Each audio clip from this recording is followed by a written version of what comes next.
Hello, welcome to ई ज्ञान। चलिए आज हम लोग वोल्टेज रेगुलेशन ऑफ ट्रांसफार्मर पर एक एग्जांपल सॉल्व करके देखते हैं। पहले देख लें कि क्वेश्चन क्या है। 75 kVA transformer has 500 turns on primary and 100 turns on secondary. The primary and secondary resistances are 0.4 ohm and 0.02 ohm respectively, and corresponding leakage reactances are 1.5 ohm and 0.0545 ohm respectively.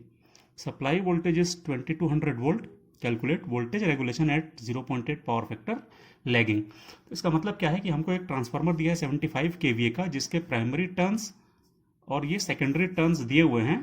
मतलब कि हमको N1 और N2 हमको दिया हुआ है, साथ में ही इसके प्राइमरी रेजिस्टेंस और सेकेंडरी रेजिस्टेंस दिए हुए हैं अपने को, और लीकेज रिएक्टेंसेस भी दिए हुए हैं। सप्लाई वोल्टेज मतलब V1 की वैल्यू दी हुई है, और हमको वोल्टेज रेगुलेशन निकालना है 0.8 पावर फैक्टर लैगिंग पे। ठीक है, तो हमको दिया हुआ है cos phi 2 equal to 0.8 lagging. तो अपन सबसे पहले देख लें कि हमको जो गिवन डाटा है अपन उसको नोट कर लेते हैं। चलिए, तो यहां पर अपन सॉल्व करना चालू करते हैं। सबसे पहले हमको जो गिवन डाटा दिया हुआ था 75 kVA का ट्रांसफार्मर, मतलब कि वो अपेरेंट पावर V2 I2 कहलाती है और वही कहलाता है V1 I1, और वो कितना है 75 kVA। तो हम उसको बोल सकते हैं 75,000 VA। हमको 500 टन प्राइमरी में और 100 टन सेकेंडरी में है। इसका मतलब है कि N1 अपॉन N2 जो है वो 500 अपॉन 100 हो गया। उसके बाद हमको जो प्राइमरी एंड सेकेंडरी रेजिस्टेंसेस दिए हैं, तो ये हमने लिख लिया R1 R2 की वैल्यूज, और हमको उसके बाद दिए करस्पॉन्डिंग लीकेज रिएक्टेंसेस, तो हमने उसकी वैल्यू भी लिख ली करस्पॉन्डिंग लीकेज रिएक्टेंसेस की। ठीक है, और हमको दिया है सप्लाई वोल्टेज 22 वोल्ट 100 वोल्ट है, मतलब ये V1 की वैल्यू 2200 वोल्ट हो गया। उसके बाद हमको वोल्टेज रेगुलेशन निकालना है 0.8 पावर फैक्टर लैगिंग पे, तो हमने यहाँ पे लिख लिया power factor equal to 0.8 lagging. इसका मतलब क्या होता है cos phi 2। तो हमको चूंकि निकालना वोल्टेज रेगुलेशन है, तो सबसे पहले अपन वोल्टेज रेगुलेशन का फॉर्मूला नोट कर लेते हैं। वोल्टेज रेगुलेशन का फॉर्मूला क्या है, I2 RE2 cos phi 2 plus minus XE2 sin phi 2 divided by E2 multiplied by 100। यहाँ पे जो प्लस साइन है वो लैगिंग के लिए यूज होता है, और माइनस साइन जो है वो लीडिंग पावर फैक्टर के लोड के लिए यूज होता है। हमारा पावर फैक्टर जो है वो लैगिंग है, इसका मतलब हम लोग पॉजिटिव साइन को यूज करेंगे। ठीक है, अब हम लोग देखें इसमें हमको क्या क्या पता है। तो सबसे पहले अपन देखते हैं कि अपने को cos phi 2 पता है, यहाँ से 0.8 दिया हुआ है। ये sin phi 2 हमको नहीं पता, तो सबसे पहले अपन यही करते हैं कि sin phi 2 कैलकुलेट कर लेते हैं। जब cos phi 2 0.8 है, sin phi 2 कैसे निकलेगा, तो वो निकलता है √1 माइनस cos स्क्वायर phi 2 से। cos phi 2 की वैल्यू यदि अपन 0.8 रखते हैं और जब हम इसको कैलकुलेट करते हैं तो sin phi 2 आ जाता है 0.6। तो ये आ गया हमारा sin phi 2 0.6 और cos phi 2 0.8 पहले से दिया हुआ था, मतलब हमको cos phi भी मिल गया और sin phi भी मिल गया। अब हमको जरूरत है RE2 और XE2 की, तो अपन सबसे पहले निकाल लेते हैं RE2 और XE2। तो देखिए अपन हम लोगों ने यहाँ पर निकाला है RE2 क्या होता है। RE2 जो होता है वो equivalent resistance refer to secondary होता है। निकलता कैसे है, ये कैसे निकलता है, सेकेंडरी में रेजिस्टेंस को यदि अपन लोग रेफर करके इक्विवेलेंट निकालते हैं तो सेकेंडरी का रेजिस्टेंस जो रहता है वो as it is plus primary का रेजिस्टेंस को सेकेंडरी में रेफर कर देते हैं। प्राइमरी का रेजिस्टेंस को सेकेंडरी में रेफर कैसे करते हैं, तो वो हो गया R1 N2 अपॉन N1 का होल स्क्वायर। हमको R2 की वैल्यू भी दी है यहाँ पर क्वेश्चन में, उसके बाद हमको R1 की वैल्यू भी दी हुई है, N2 अपॉन N1 अपन यहां से निकाल लेंगे N2 अपॉन N1, और इसकी वैल्यूज को जब अपन यहां पर ऐसे पुट करेंगे, पुट करने के बाद जब हमने इसको पूरा कैलकुलेट किया है तो आ गया है RE2 इक्वल टू 0.036 ओम। इसको हम लोगों ने पूरा कैलकुलेट किया है और ये हम लोगों ने वैल्यू फाइंड कर ली है। सेम वे में अपन लोग अब हम लोग निकालेंगे XE2, क्योंकि हमको फॉर्मूले में XE2 की भी जरूरत है। XE2 क्या कहलाता है, ये कहलाता है equivalent reactance referred to secondary. ये है equivalent reactance refer to secondary. ये कैसे निकलेगा, सेम जैसे हमने RE2 निकाला था वैसे निकल जाएगा।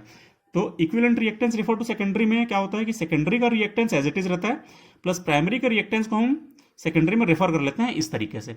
यहां पर हमने सारी वैल्यूज को, चूंकि क्वेश्चन में दी हुई है सारी वैल्यूज, हम लोग यहां से देख करके वैल्यूज को नोट करते हैं। ये सारी वैल्यूज को हमने नोट किया, और उसके बाद जब हम इसको पूरा कैलकुलेट करेंगे तो XE2 की वैल्यू आ जाती है।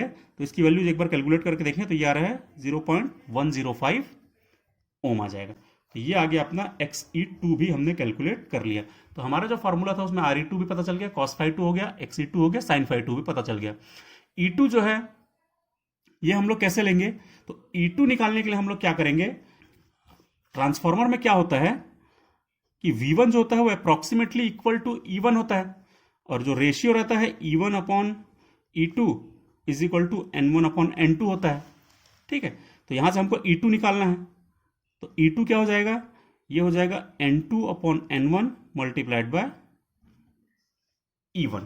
ठीक, और E1 जो हमने अभी भी डिस्कस किया, E1 जो होता है वो अप्रॉक्सीमेटली इक्वल टू V1 होता है। तो E1 की जगह पे अपन लोग रख देंगे V1, और V1 की वैल्यू क्वेश्चन में दी हुई है, ये देखिए 2200 वोल्ट। तो यहां से अपन लोग इसकी वैल्यू को पुट कर देंगे 2200 वोल्ट, और जब मैं यहां से E2 निकालूंगा तो E2 आ जाएगा 440 वोल्ट्स आ जाएगा। ये हो जाएगा E2 की वैल्यू 440 वोल्ट, जो कि हम लोग अपने इस फॉर्मूले में यहां पर हमको जरूरत पड़ेगी।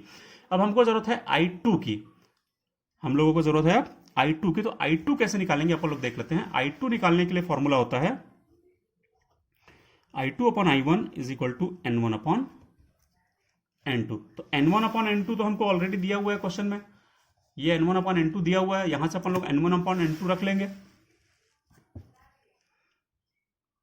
500 अपॉन 100। अब हमको जरूरत है I1 की, तो I1 कैसे निकलेगा। V1 की वैल्यू 2200 है, और हम लोगों को I1 निकालना है पहले, तभी हम लोग I2 निकाल पाएंगे। तो अपन I1 कैसे निकालेंगे, तो हमको क्वेश्चन में इसकी रेटिंग दी है ट्रांसफार्मर की, S is equal to V2 I2 is equal to V1 I1 is equal to 7500 VA। तो यहां पर मैं लिख रहा हूं V1 I1 is equal to 75000 volt ampere, 75,000 kilo volt, 75,000 volt ampere, क्योंकि 75 kVA दिया था। हम लोगों ने यहां पर देखा कि V1 जो है अप्रोक्सीमेटली इक्वल टू 2200 है, तो यहां से निकल आएगा I1 हो जाएगा 75,000 डिवाइडेड बाय V1, और V1 की वैल्यू मैं पुट कर देता हूं डायरेक्ट 2200।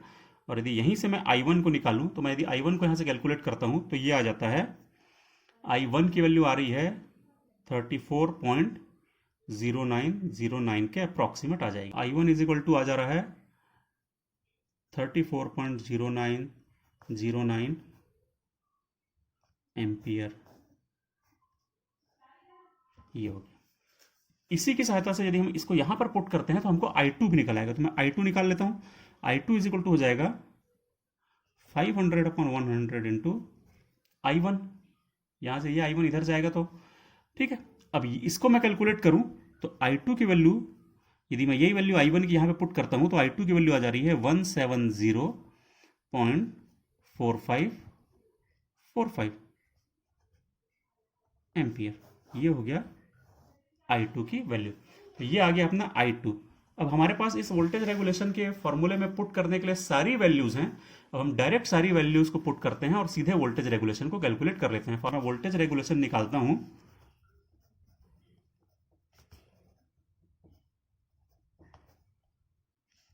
वोल्टेज रेगुलेशन, तो हम लोगों ने क्या क्या वैल्यूज पुट की हैं देखते जाएं अपन। ये हमारा फॉर्मूला है। सबसे पहले I2, तो I2 की वैल्यू हम लोगों ने निकाली थी 1704545 मल्टीप्लाइड बाय RE2 हमने क्या निकाला था, तो RE2 हमने निकाला था 0.036 मल्टीप्लाइड बाय cos फाई है 0.8 प्लस साइन, क्योंकि हमको पावर फैक्टर दिया है लैगिंग। उसके बाद XE2 sin फाई 2, तो XE2 देख ले अपन, XE2 की वैल्यू 0.105 है और sin फाई की वैल्यू 0.105 इंटू साइन फाई की वैल्यू है 0.6 होल डिवाइडेड बाय E2 की वैल्यू है 440 मल्टीप्लाइड बाय 100 करें। और जब मैं वोल्टेज रेगुलेशन निकालूंगा तो वोल्टेज रेगुलेशन आ जा रहा है 3.556%। तो ये हो जाता है अपना voltage regulation at full load and 0.8 power factor lagging पे। ये हो गया हमारा फाइनल आंसर। तो ये जो हमारा वोल्टेज रेगुलेशन का फॉर्मूला था, इसी फॉर्मूले में अपन ने सारी वैल्यूज को पुट किया है। सारी वैल्यूज को इस प्रकार से पुट करने के बाद जब हमने कैलकुलेट किया तो ये अपना वोल्टेज रेगुलेशन आ गया। और सारी वैल्यूज को हम कैसे फाइंड करेंगे ये आप लोगों ने यहाँ पर स्टेप बाय स्टेप उसको देख लिया है। ठीक है, थैंक यू।